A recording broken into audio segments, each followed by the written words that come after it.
This goes back to 2003 when this legislature, as signed by the governor at the time, decided to opt into the California more stringent standard of emissions. At that time, what was to be put into play was a task force that would really look into all of the various aspects of what it would be as it relates to implementation and what the strategy would be really as to what is responsible for about 50% of our state's emissions of greenhouse gases. That is what comes out of our automobiles.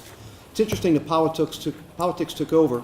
I guess not interesting, but sad, as it was really, and everybody was to blame. It was the environmentalists who thought this was an end run as a way to keep us from meeting these very important goals and standards.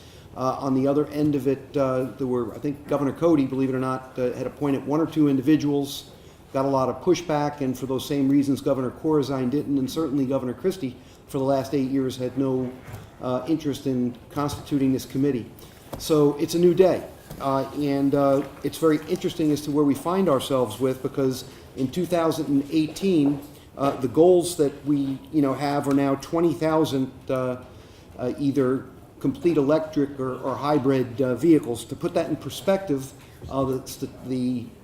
the prospects or projections for this year, 2018, are about 3,000 of those cars.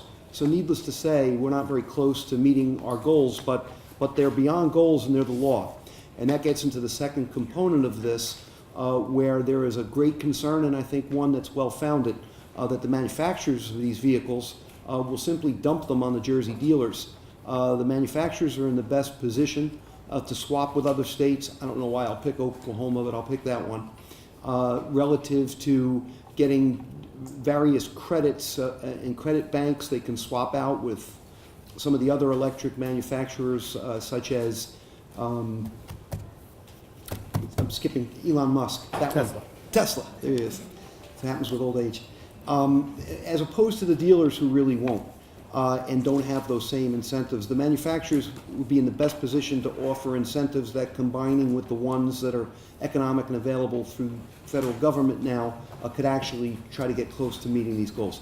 So with all of that, I'm proud to, along with my co-sponsor, Assemblyman Benson, move this legislation.